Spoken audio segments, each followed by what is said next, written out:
Aduh, mati kita. Dosen kita aja udah nyeremin. Ini bawa temennya lagi. Ini bakal jadi black death.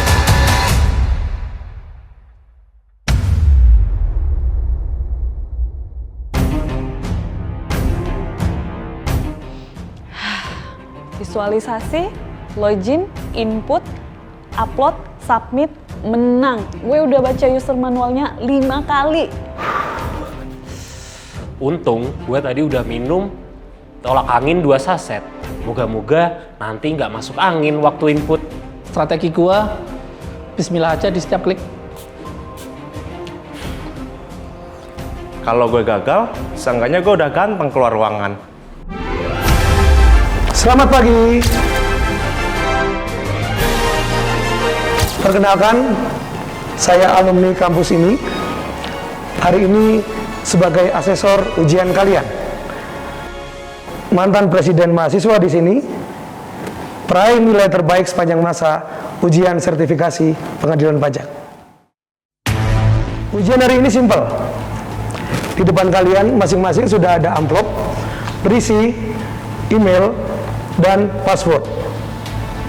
The first task would be kalian sebagai kuasa hukum yang mewakili perusahaan dalam pengajuan banding dan gugatan. Buat permohonan banding sampai dengan proses sidang selesai. Siapa yang paling cepat, tepat, dan prosedural, dialah si paling ITEX score. Waktu dimulai dari sekarang.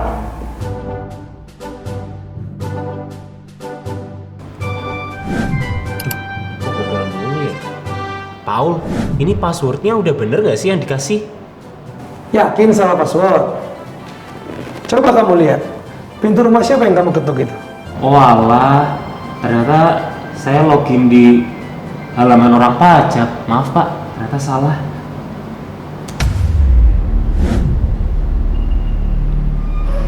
Waduh, ini SKP di kertas nomornya ujungnya 55. Di sistem yang muncul 50. Gimana ya? Hapus deh. Katanya nggak ada ya? Error nih sistemnya. Oh, kebuka. Oh, bisa berarti ya ketik manual ya. Hello, itu kan pertemuan kemarin. Kalau datanya auto-populate, nggak muncul atau nggak sesuai, tinggal klik tombol search 3 kali. Entar fieldnya jadi open text. Itu aja panik, dasar ulum nih. Mustahil, di soal jelas tertulis kuasa hukum ini punya IKH aktif.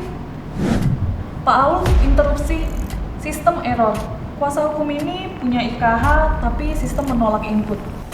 Punya izin IKH itu satu hal. Tapi apakah dia sudah dikenal oleh sistem ITEX score? Maksudnya, kalau punya izin harusnya otomatis terdaftar dong? Di dunia nyata, mungkin demikian harapannya. Tapi di dunia ITEX score, setiap kuasa hukum harus registrasi akun supaya datanya dapat dikenali oleh sistem. Sehingga, pastikan setiap kuasa hukum sudah memiliki akun ITEX score. Registrasi akun. Oke Pak, paham.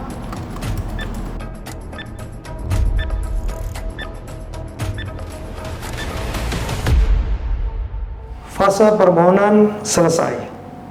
Sidang telah dilaksanakan. Sekarang pertanyaan pamungkas.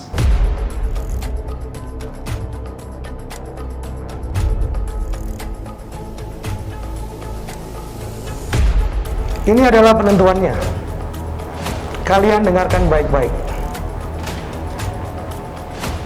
Kalian mendapatkan notifikasi melalui email dengan judul pemberitahuan tanggal dan jam pengucapan putusan.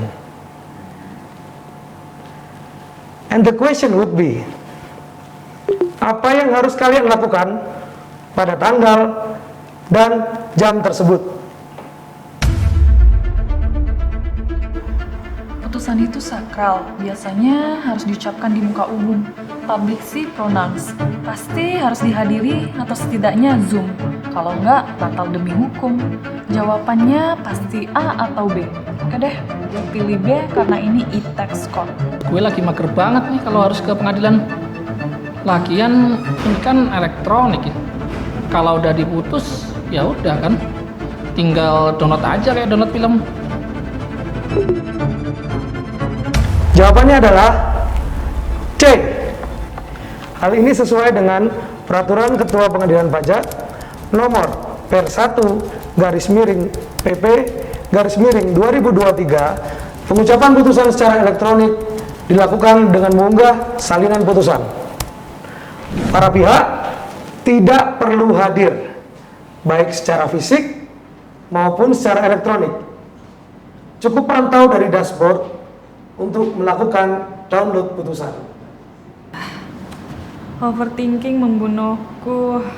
Selamat kepada pemenangnya, Saudara Gua menang karena gua mager. Beneran gua nih. Kamu pantas menyandang gelar si paling e-tax court. Gue harus akui, oke lu lebih gede dari logika gue. Congrats lu. Makasih banyak, Naf. Gua juga nggak nyangka sih. Kayaknya gue harus tempengan ya. E-tax court bukan cuma tentang memindahkan kertas ke layar. Ini tentang efisiensi, ketelitian, dan cara memahami prosedur baru. Ingat, teknologi itu memudahkan, tapi manusianya juga harus siap.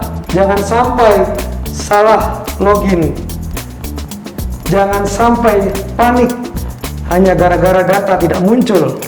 Sampai jumpa di pengadilan yang sesungguhnya.